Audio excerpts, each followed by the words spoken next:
Muy buenos días, hermanos. Dios les bendiga a todos, a los que el Señor les ha permitido estar. Damos gracias a Dios el día de hoy, porque su palabra nos sigue llegando, su palabra nos sigue edificando. Será un problema cuando ya no podamos, aunque querramos, conocer la palabra del Señor. Mas, sin embargo, aprovechemos ahora que tenemos esta libertad de conocimiento, de palabra, de compartir, de edificar. Pidámosle al Señor hoy en este precioso día que nos bendiga hoy. Señor y Padre, hoy en este día te rogamos que nos bendigas, Señor, que mandes tu bendición, que mandes tu Santo Espíritu, Padre, para ministrarnos el día de hoy, para poner en nuestra mente y corazón entendimiento y sabiduría, Señor, para que podamos comprender aún los secretos más ocultos de tu palabra, Señor, y sobre todo, Padre, para que podamos poner por obra tus mandamientos, Señor. Que no salgamos de aquí, Señor, vacíos, Señor, sino llenos de tu palabra y con un deseo ferviente de hacer tu voluntad, Señor.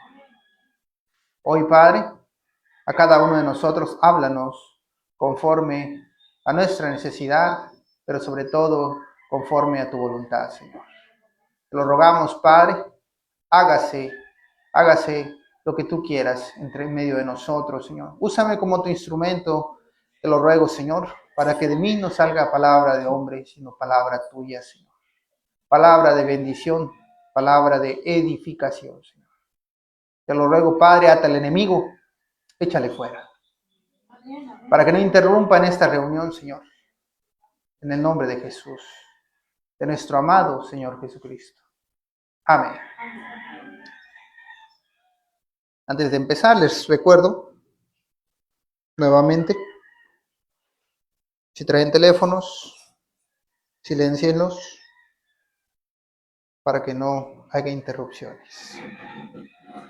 Vamos a ir al libro de Colosenses. Colosenses capítulo 2, versículo 1 de la palabra del Señor. Colosenses capítulo 2, versículo 1 de la palabra del Señor. Dice así.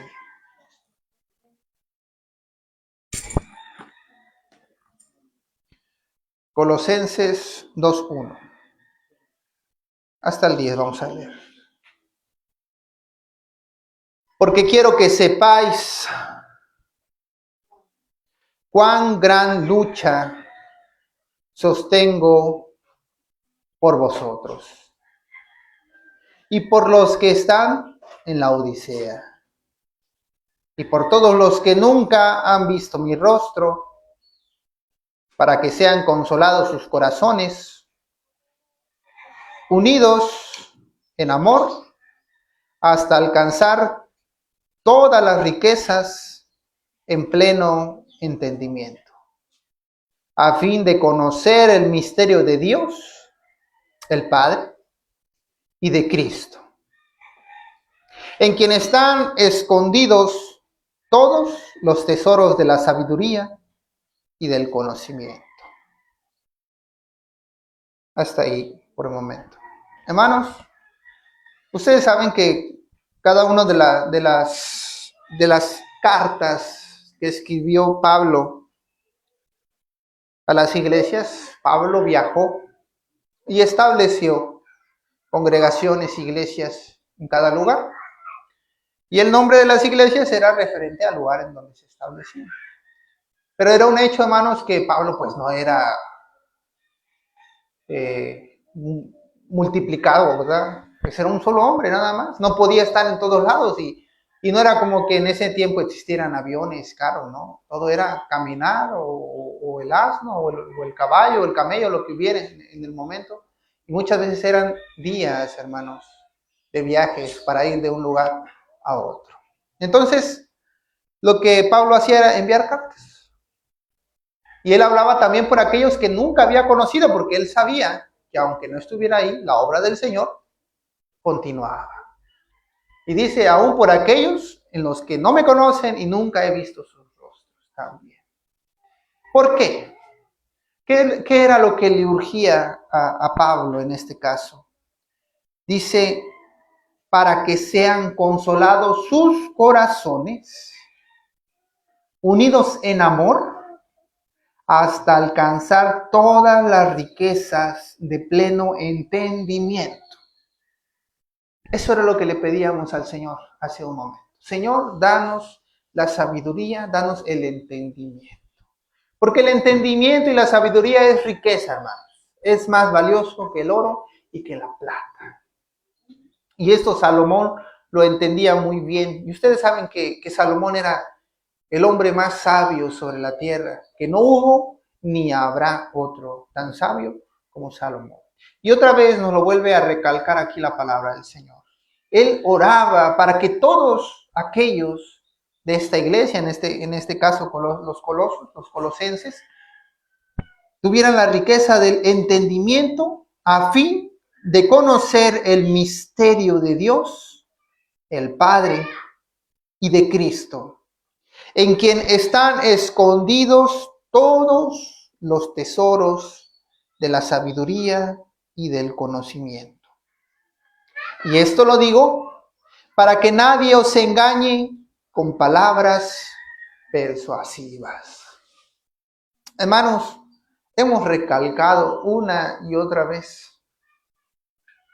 antes de que crean todo lo que les decimos, siempre los invitamos a escudriñar las Escrituras.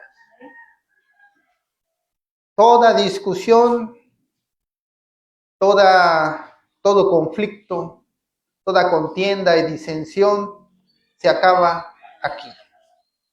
Esa es la base, hermanos. Cada quien puede leer las Escrituras y cada quien puede ir a decir lo que quiera de las Escrituras en sus propias palabras, pero la palabra permanece y está intacta. Si alguien quiere venir con palabras persuasivas a engañarnos, tenemos conocimiento. Tenemos la libertad de buscar, de escudriñar.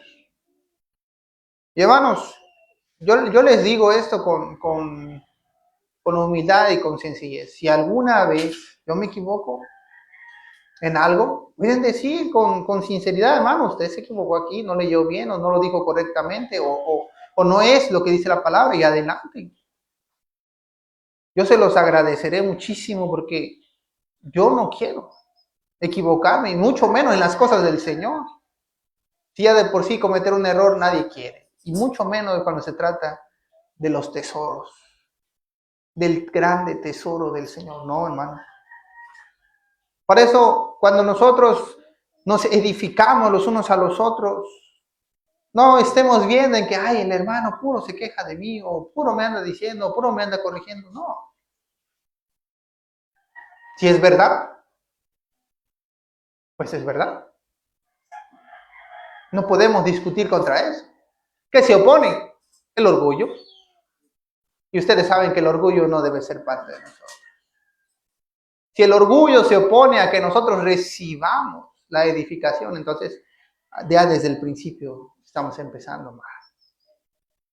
Yo había escuchado una persona que decía que cuando nosotros cometemos algún error y no podemos perdonar, y no podemos dejar nuestro enojo, y no podemos verlo desde otra perspectiva, lo más probable es que sea nuestra culpa.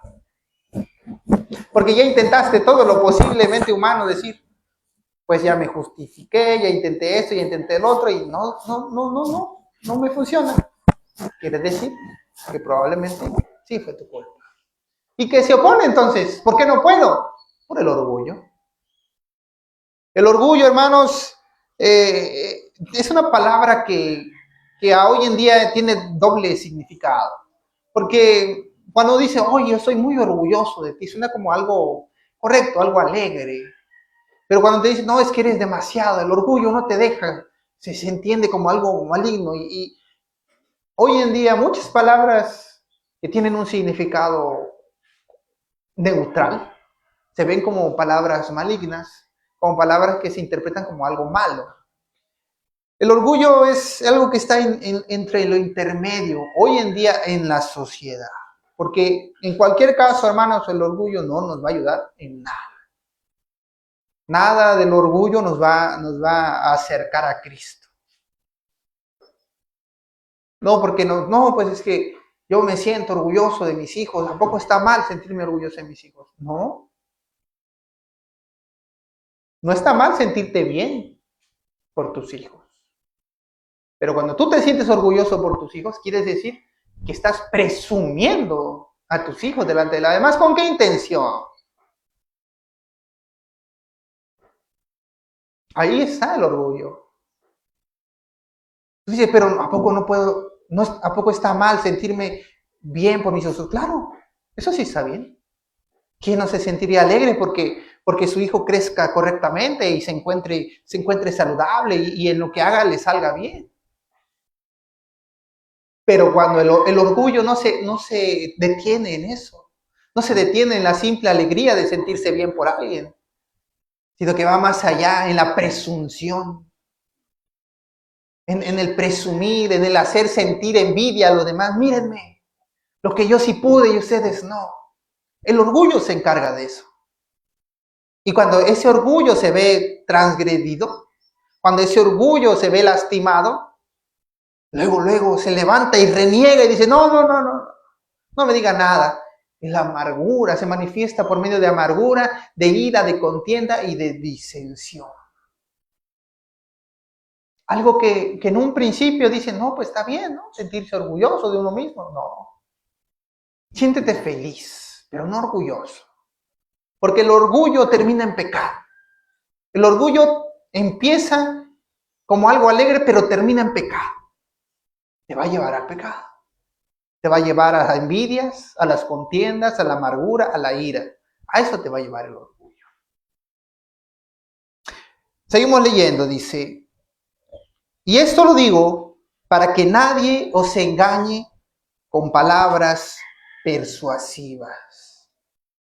Porque aunque estoy ausente en cuerpo, no obstante, en espíritu estoy con vosotros, gozándome y mirando vuestro buen orden y la firmeza de vuestra fe en Cristo. Por tanto, de la manera que habéis recibido al Señor Jesucristo, andad en Él. Andad en Él, hermanos. Dice, y Pablo, un poquito sujeto a la perspectiva de Dios, dice, yo no estoy con vosotros en carne, en lo terrenal, pero en espíritu yo estoy con ustedes pidiendo constantemente. ¿Y saben quién más nos ve, aunque nosotros no lo veamos? Cristo. Él nos ve, hermanos. Él nos habla, y aunque nosotros no podamos ver, ciertamente está con nosotros. Y muchas veces ignoramos y sentimos que no es así, hermanos.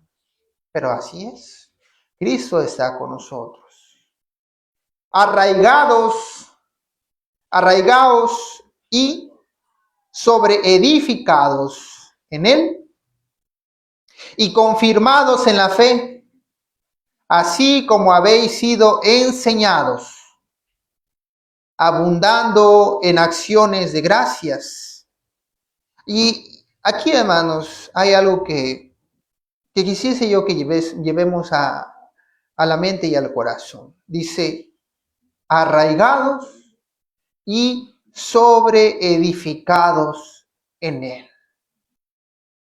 Muchas veces sentimos que cuando llegamos a cierto nivel en lo que corresponde a la carrera cristiana, pues ya estamos completos, que ya estamos a plenitud. La palabra edificación se refiere a construir. Y cuando una edificación ya está completa, se conoce como una edificación. Pero dice el Señor sobre edificar. Quiere decir sobre lo ya construido, seguir construyendo más. Y esto es una forma de decirnos que el camino del cristiano, mientras nosotros tengamos vida, no termina más. Si tú dices, yo ya me arrepentí, si tú dices, ya predico la palabra, si tú dices, yo ya comparto, yo hago esto, yo hago el otro, aún no es el final. Porque el fin de todas las cosas es que nosotros seamos perfectos, que nosotros seamos santos. La palabra dice que no hay entre nosotros quien no haya pecado. Todos hemos pecado. Pero por medio del sacrificio del Señor Jesucristo, nosotros podemos alcanzar la perfección y la santidad. ¿Por nuestras propias fuerzas? No. Por el poder de Dios. Por la manifestación de Cristo en nuestras vidas. Podemos. Esa es la búsqueda, hermanos. Para eso es la sobreedificación. Para que lo que ya está construido no se derrumbe, sino se siga fortaleciendo y nadie venga con palabras engañosas a querer tergiversar la palabra, a querer confundirnos, a querer hacernos ver las cosas que no son. Por eso, hermanos, mejor siempre escudriñemos las Escrituras. Eso es algo que de todo cristiano no debe faltar, hermano. Hay que escudriñar, hay que leer, hay que entender. Y si no entendemos, pidámosle al Señor sabiduría, porque Él dijo que no nos la iba a negar, siempre y cuando nuestro propósito sea ese, conocerlo a Él, acercarnos a Él, tener esa comunión con Él. El Señor no nos niega la sabiduría, nos da el entendimiento necesario. Escudriñemos, hermano. Estamos tan acostumbrados a ser alimentados como pajaritos que viene la mamá y le da de comer en su boca, que muchas veces ya ni siquiera cuestionamos nada de lo que nos dicen o de lo que hacemos. Ustedes saben que en la Iglesia Católica hablan muchas cosas en un lenguaje diferente. Nadie cuestiona, hermano. Nadie cuestiona, nadie dice nada, nadie dice qué significa, nadie dice por qué. Lo aceptan como es. Pudiesen estar maldiciendo y nadie se daría cuenta, porque ya es una costumbre, porque ya ha sido establecido así.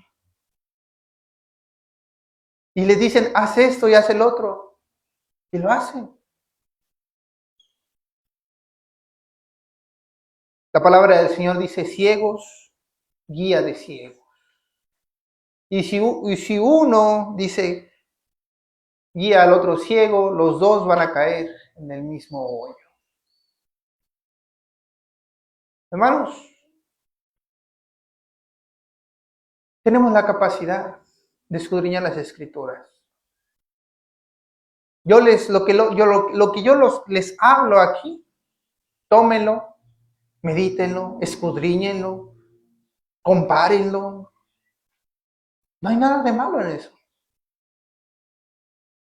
O podríamos, no, es que pues ¿a poco el hermano me va a estar mintiendo? No, yo confío en él. No, hermanos, escudriñemos todo lo que escuchamos, todo lo que nos dicen, escudriñémoslo.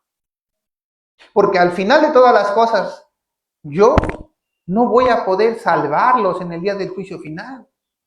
El que salva es Cristo, hermanos. En el día del juicio final, cada uno de nosotros se nos va a abrir el libro de la vida, donde está nuestro nombre, y se nos va a leer todos nuestros bienes y todos nuestros males.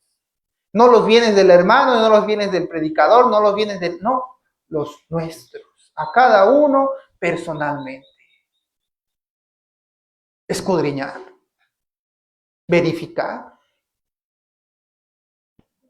Les voy a dar algo muy sencillo, hermano, que yo hago. No sé si lo hagan ustedes, pero quiero pensar que todos lo hemos hecho alguna vez. Cuando tenemos dinero en la mano y lo vas a meter al banco o vas a pagar a alguien y es algo de dinero, entonces lo cuentas.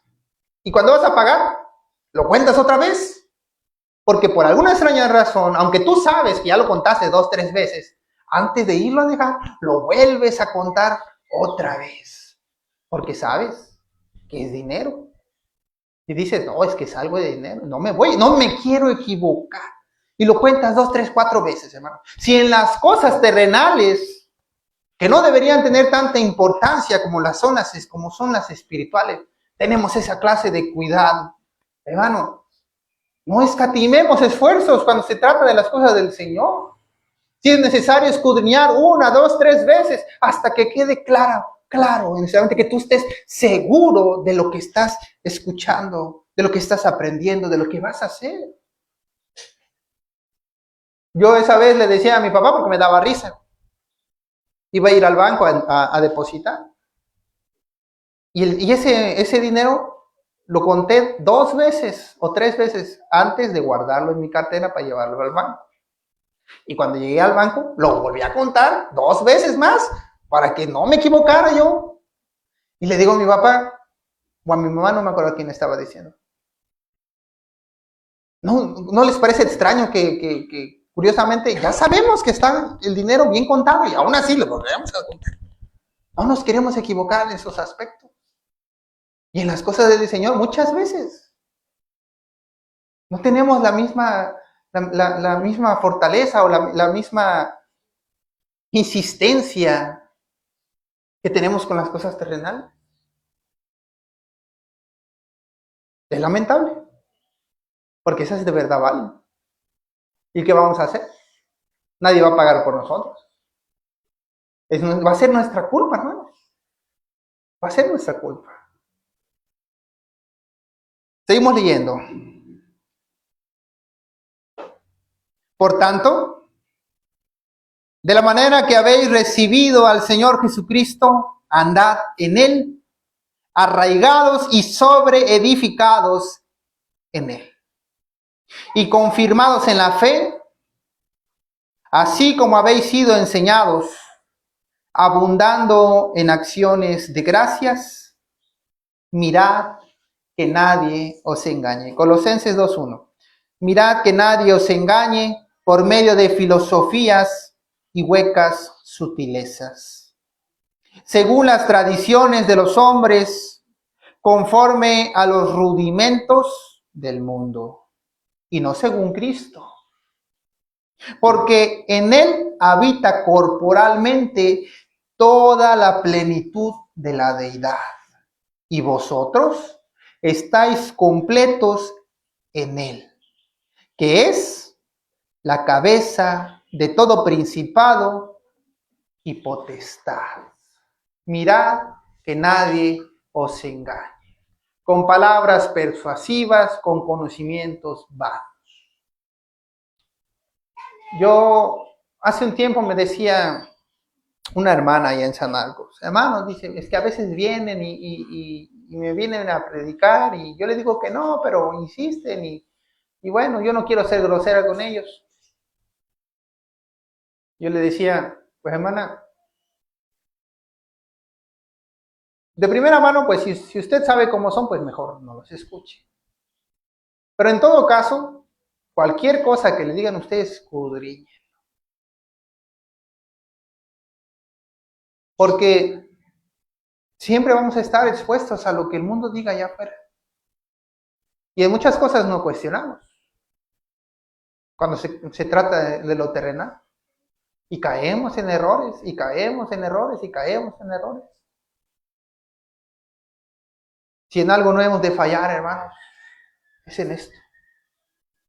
En lo que refiere a la palabra del Señor. Cuidado, hermanos. Porque la oportunidad de salvación fue una. Fue y es una. ¿Cuántas veces murió Cristo por nosotros? Una vez. ¿Cuántas veces seremos perdonados por nuestros pecados?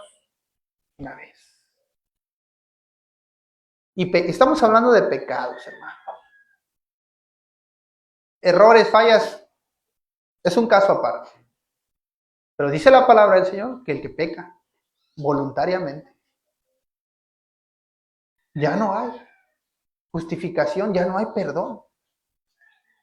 Por eso debemos tener cuidado. Por eso cuando se trata de las cosas del Señor es un tema serio. Por eso cuando hablamos de la palabra del Señor siempre decimos, hay que empezar bien las cosas, hay que empezar fuerte, hay que empezar entendiendo todo. Que no nos falte nada, que vayamos bien preparados, que vayamos con toda la armadura de Dios, lo suficiente para que nada nos haga volver al pecado. Efesios capítulo 4, versículo 10. Efesios capítulo 4, versículo 10.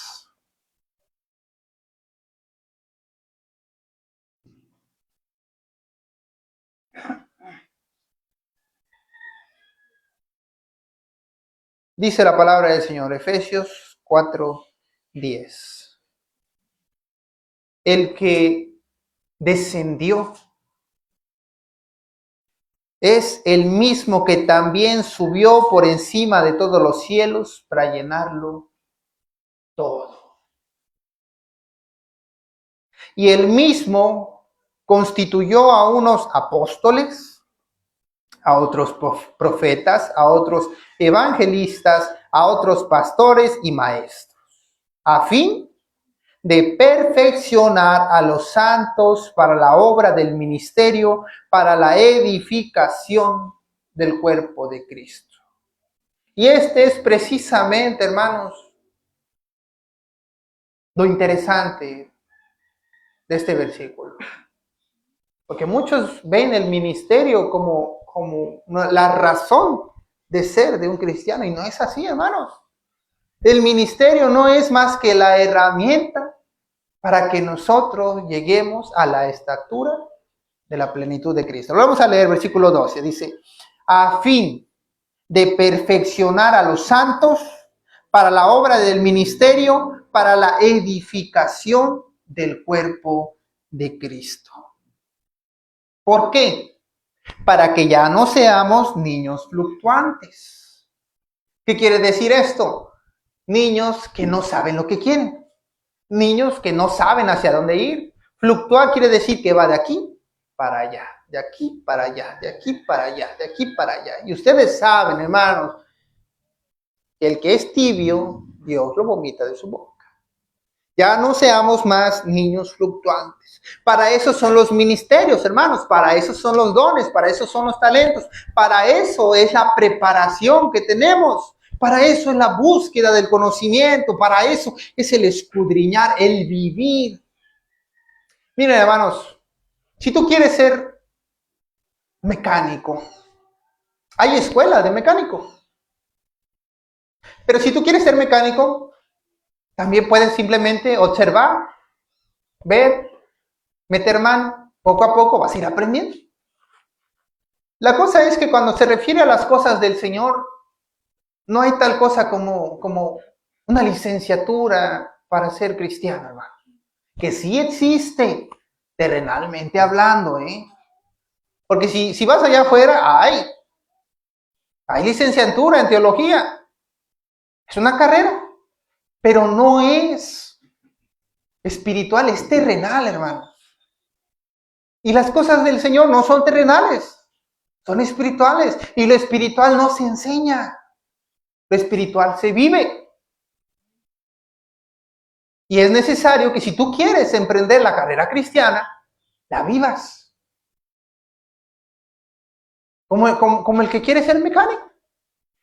No tiene estudios, pero ahí está viendo, está abriendo, está cerrando, está quitando tornillos y poco a poco va aprendiendo. No vamos a decir que desde el principio ya sabe arreglar un motor, pero poco a poco va aprendiendo, se va perfeccionando. ¿A través de qué? De la vivencia, a través del fallo y del error, a través de escudriñar, de aprender poco a poco, va aprendiendo. Los ministerios, los dones, los talentos, todas esas cosas que Dios nos regaló al principio, son para que nosotros perfeccionemos a nosotros mismos y edifiquemos a los demás también. Pero primero, si vas a hacer algo, hermano, primero perfecciónate a ti mismo. Esa es base. No puedes ser el apoyo de alguien más si no te edificas a ti mismo. Porque si te vuelves el apoyo de alguien más y tú mismo te derrumbas, tu hermano cae contigo. Entonces necesitamos, hermanos, perfeccionarnos a nosotros mismos para poder ser el apoyo de alguien más. ¿Qué dice la palabra del Señor? Soportaos los unos a los otros. ¿Quieres ser el soporte de alguien más? Bueno, primero, asegúrate de que tú no te vayas a derrumbar primero. Seguimos leyendo, dice la palabra del Señor. Hasta versículo 14, para que ya no seamos niños fluctuantes, llevados por doquiera de todo viento de doctrina, por estratagema de hombres que para engañar emplean con astucia las artimañas del error, sino que siguiendo la verdad en amor, crezcamos en todo, en aquel que es la cabeza, esto es, en Cristo, de quien todo el cuerpo, bien concertado y unido entre sí, por todas las coyunturas que se ayudan mutuamente, según la actividad propia de cada miembro, recibe su crecimiento para ir edificándose en amor. Todas estas vivencias, hermano, todo lo que refiere a las cosas del Señor, son parte esencial para que nosotros nos vayamos construyendo a nosotros mismos, para que nosotros nos vayamos perfeccionando. Estas predicaciones, ese compartir, ese dar testimonio, ese ayudar, ese soportados los unos a los otros, ese buscar las cosas del Señor, esa oración, ese escudriñamiento de la palabra, todas esas cosas que dejamos atrás para seguir a Cristo, todo ese proceso de búsqueda son lo que nos va a llevar al perfeccionamiento, a la santidad. No subestimemos ninguna porque todas son necesarias. Como les decía hace un momento, esto no es de escuela, hermanos, esto es de vivir, esto es de buscar. Porque si tú quieres que alguien te enseñe, lo más seguro es que vas siempre a depender del que te enseñó. Y si hay alguien del que debes depender aquí, es de Cristo, nada más. Aquí no vas a depender de ningún hombre, de ningún hermano, de nadie, hermano.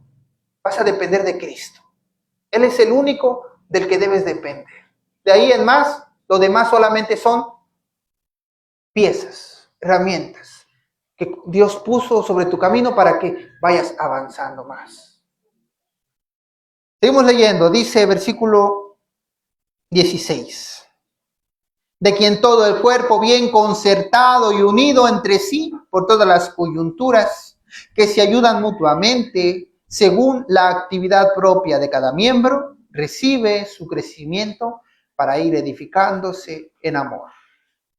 Esto pues, digo y requiero en el Señor, que ya no andéis como los otros gentiles, que andan en la vanidad de su mente, teniendo el entendimiento entenebrecido, ajenos de la vida de Dios por la ignorancia que en ellos hay, por la dureza de su corazón, los cuales, después que perdieron toda sensibilidad, se entregaron a la lascivia para cometer con avidez toda clase de impureza.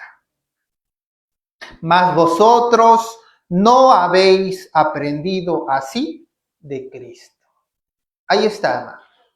Nosotros no aprendimos del mundo, no aprendimos de una licenciatura, no aprendimos, no. Todo lo que obtenemos, lo obtenemos de Cristo. Él es el maestro, hermano. De Él sí puedes depender. De Él sí puedes estar siempre buscando. Él no te va a fallar. Todos fallan, menos Él. Seguimos leyendo. Mas vosotros no habéis aprendido así a Cristo.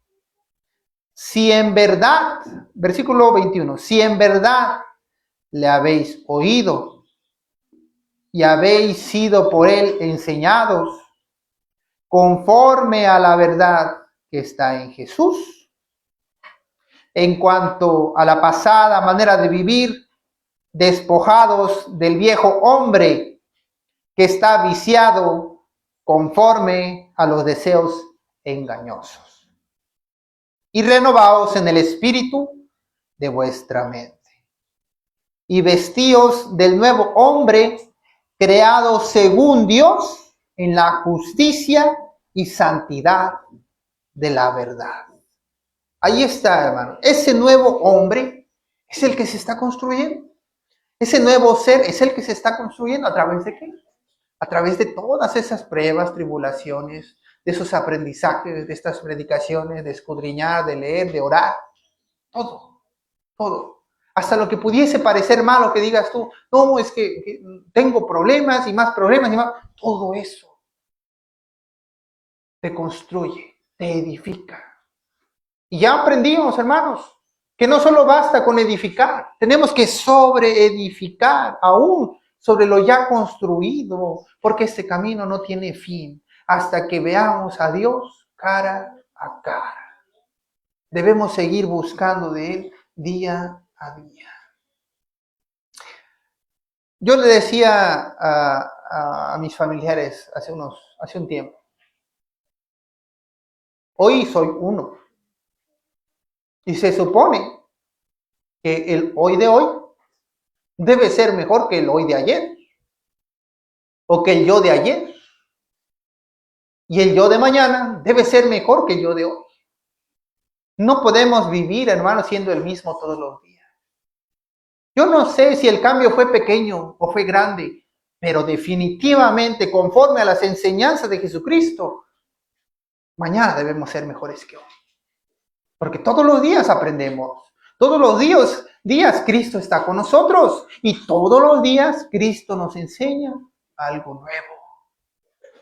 Entonces, si conforme a la palabra del Señor aprendimos y entendimos, ciertamente el yo de mañana va a ser mejor que el yo de hoy. Si no es así, entonces quiere decir que en algo estamos fallando o en algo no estamos haciendo lo correcto. Seguimos leyendo, versículo 24. Vestíos del nuevo hombre, creado según Dios en la justicia y santidad de la verdad. Por lo cual, desechando la mentira, hablad verdad. Cada uno con su prójimo, porque somos miembros los unos de los otros. Airaos, pero no pequéis. No se ponga el sol sobre vuestro enojo, ni deis lugar al diablo. El que hurtaba, no hurte más, sino trabaje, haciendo con sus manos lo que es bueno para que tenga que compartir con el que padece necesidad. Y fíjense, hermanos, la justicia de Dios. Dice, si antes tú eras hurtador, ratero, dice, ahora ya no, ahora trabaja. No solamente para ti, sino también para compartir a los demás. Versículo 29.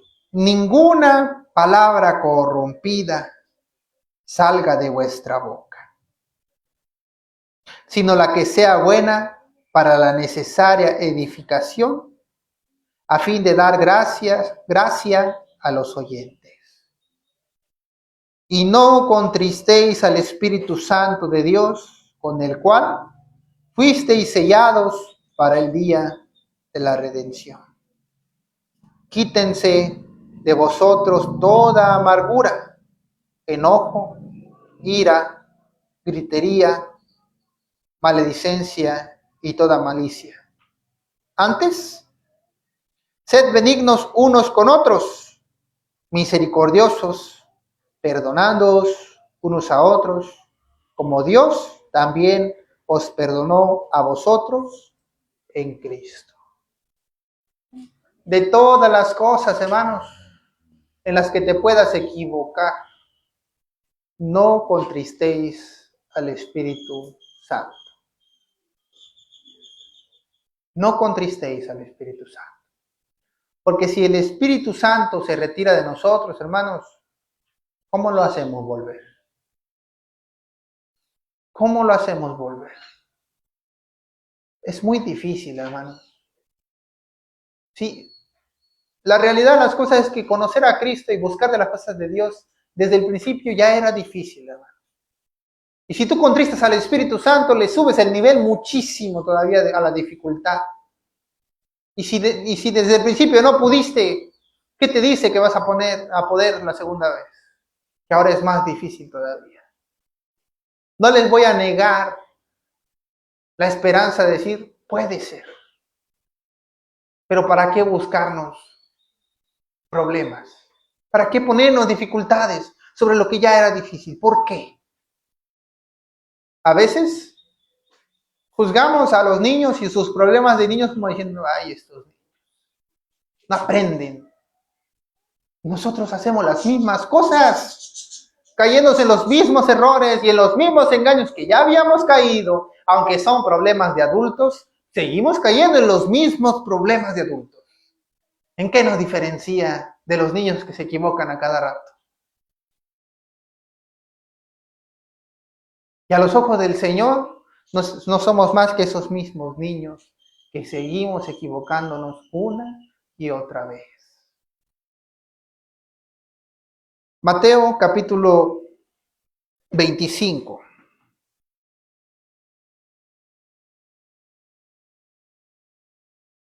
Les comparto, hermanos, que Mateo 25, 14. Les comparto que todas estas semanas, ya llevo como 3 semanas, que el Señor me ha estado poniendo esta palabra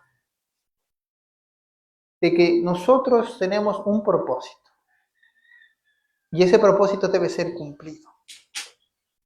Si nosotros no cumplimos ese propósito, estamos desperdiciando nuestra vida. Esa reflexión ha estado en mi mente ya alrededor de 3 semanas. Dios lo ha estado poniendo en mí. Y les quiero leer esa parábola del Señor. Mateo capítulo 25, versículo 14. Y dice el Señor Jesucristo, porque el reino de los cielos es como un hombre que yéndose lejos, llamó a sus siervos, Mateo 25, 14. Llamó a sus siervos y les entregó sus bienes. A uno dio 5 talentos, y a otro 2, y a otro 1. A cada uno conforme a su capacidad. Y luego se fue lejos. Y el que había recibido 5 talentos fue y negoció con ellos, y ganó otros 5 talentos. Asimismo, el que había recibido 2, ganó también otros 2. Pero el que había recibido 1 fue y cavó en la tierra y escondió el dinero de su señor. Después de mucho tiempo, vino el señor de aquellos siervos y arregló cuentas con ellos. Y llegando el que había recibido 5 talentos, trajo otros 5 talentos, diciendo, Señor, 5 talentos me entregaste, aquí tienes, he ganado otros 5 talentos sobre ellos.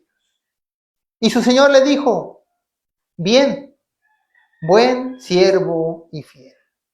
Sobre poco has sido fiel, sobre mucho te pondré. Entra en el gozo de tu Señor. Llegando también aquel que había recibido 2 talentos, dijo, Señor, 2 talentos me entregaste, aquí tienes, he ganado otros 2 talentos sobre ellos. Su Señor le dijo, bien, buen siervo y fiel. Sobre poco has sido fiel, sobre mucho te pondré. Entra en el gozo de tu Señor. Pero llegando también el que había recibido 1 talento, dijo, Señor, te conocía que eres hombre duro, que ciegas donde no sembraste y recoges donde no esparciste. Por lo cual tuve miedo y fui y escondí tu talento en la tierra.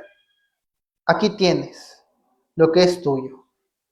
Respondiendo su señor le dijo, siervo malo y negligente. Sabías que ciego donde no sembré y que recojo donde no esparcí. Por tanto, Debías haber dado mi dinero a los banqueros y al venir yo hubiera recibido lo que es mío con los intereses. Quitadle, pues, el talento y dadlo al que tiene 10 talentos, porque al que tiene le será dado y tendrá más. Y al que no tiene, aún lo que tiene, le será quitado. Y al siervo inútil, echadlo en las tinieblas de afuera. Allí será el lloro y el crujir de dientes. De aquí, de esta parábola nos podemos llevar muchas enseñanzas. Primero que nada, hermanos, Dios nos puso en esta tierra con un propósito.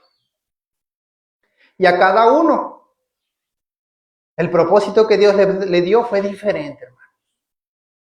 Algunos, como dicen los ministerios, cada uno de los ministerios y cada uno de los talentos y cada uno de los dones es diferente. A uno los mandó a predicar, a otro los mandó a compartir, a dar testimonio, no lo sé, hermanos, cada uno diferente. Eso ya depende de nosotros, buscar en el Señor cuál es nuestro propósito. Pero todos recibimos, algunos más, algunos menos. No envidiéis al que recibió más, porque el que recibió más, pues se le va a pedir más, y al que se le dio menos, pues se le va a pedir menos. Yo le decía hace unas semanas, el que recibe menos dice, ¿por qué aquel recibe más? Y el que recibió más dice, pero ¿por qué aquel trabaja menos? Todos reciben lo mismo, nada más que no se dan cuenta. Cada uno conforme a su capacidad se les ha dado. No os quejéis de lo que recibieron. Alégrense, porque fueron escogidos, porque tienen un propósito. Primero, entendamos eso, hermanos. Tenemos un propósito. Si tú no cumples el propósito, estamos desperdiciando nuestra vida. Y tú puedes decir, bueno, pero yo creo que he tenido una vida plena. Estudié y tengo mi licenciatura, mi doctorado, y tengo mi casa, y tengo mi carro, y tengo mi familia, y tengo hijos, y tengo esto, y tengo lo otro. Sí. Terrenalmente. Y espiritualmente, ¿qué tienes? No tengo nada. Entonces, ¿en qué invertiste tus talentos? Y fíjense, es curioso, pero ¿dónde enterró? ¿O qué hizo el que recibió un talento? Lo metió en la tierra. Lo hizo terrenal. Los otros hicieron lo que debían de hacer, pero curiosamente este lo puso en la tierra, el talento. Como hoy en día, sus talentos los ponen en las cosas terrenales y no en las espirituales. ¿Y qué va a pasar? Va a venir el Señor y te va a pedir y tú le vas a mostrar toda tu terrenalidad y te va a decir, esto hice. Tú le vas a decir, esto hice. Pero ves al Señor, no lo pidió, no lo quería. Él era dueño de todo eso desde el principio.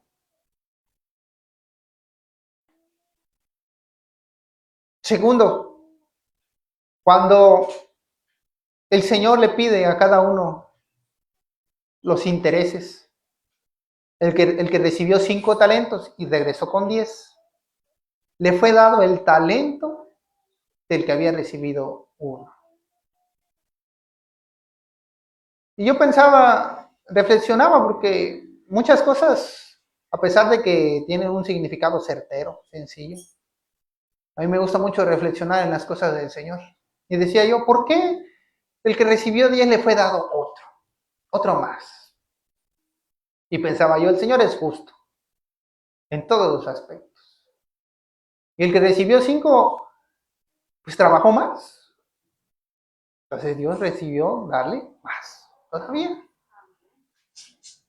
Y uno podría quejarse, bueno, pero si Dios me da mucho y tengo que trabajar mucho, ¿no es un poco injusto que yo tenga que trabajar más? Y Dios dice que el que hizo más, o que el que recibió más, le será dado más todavía. No hay injusticia en el Señor. Yo reflexionaba ese asunto y decía, Señor, eres perfecto en todos los aspectos y no das por injusto a nadie, Señor. Y cualquier cosa que pudieras pensar uno es que no suena justo hasta en eso, y el Señor ya lo tiene todo puesto en orden para que nadie encuentre injusticia en sus acciones. Todo es perfecto y completamente planeado. Hermanos, yo no sé cuáles son los talentos de cada uno de ustedes y tampoco sé quién recibió más, quién recibió menos. Pero sí recibimos algo. Eso es verdad. ¿Dónde lo estamos utilizando? ¿En la tierra o en la espiritual? Si todo tu esfuerzo está en lo terrenal, hermano, ten por seguro que cuando venga el Señor Jesucristo, tú le vas a desenterrar tu talento como ese varón.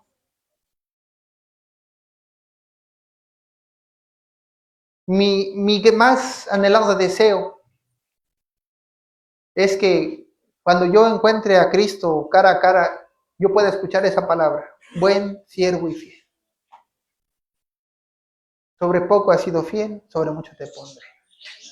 Entra en el gozo de tu Señor. Hermanos, cada vez que yo pienso, a veces me imagino, yo estoy solo en mi habitación, hermanos, imaginándome al Señor frente a mí, diciéndome esas palabras, me da ganas de llorar, hermano. Porque lo siento tan real, poder decir que el Señor me diga a mí esas palabras. Es mi mayor deseo. Todo lo que hago, lo hago con el fin de poder algún día escuchar esas palabras de mi grande Dios que me diga, buen siervo fiel.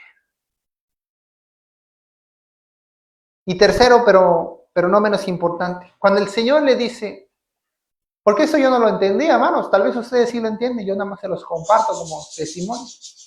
Esta parábola yo la he leído infinidad de veces, pero no entendía la parte que decía, sobre poco has sido fiel, sobre mucho te pongo. Yo no entendía por qué decía que sobre poco ha sido fiel. Yo pensaba que le decía que ha sido poco fiel, pero que aún así lo iba a poner sobre mucho. Y lo que el Señor dice ahí es que sobre lo poco que Dios le dio, o sobre lo que Él le estableció para Él, se mantuvo fiel. Y por eso lo iba a poner sobre mucho más. Así que, hermanos, si recibiste poco o recibiste mucho, no te quejes. Porque así como Dios hace justicia con el que recibió mucho, y lo recibe en el reino de los cielos y lo pone sobre mucho, igual al que tiene menos, al mismo que tuvo menos, lo va a poner sobre mucho, de la misma manera que al que llevó mucho. Por eso no pienses tanto en si recibiste mucho o si recibiste poco. Dice el Señor, si sobre lo poco te mantuviste fiel, mira, yo sobre mucho te pondré. Entra en el gozo de tu Señor. Hermanos, el Señor es muy bueno con nosotros. Tanto así que es inentendible para nosotros. Es algo increíble.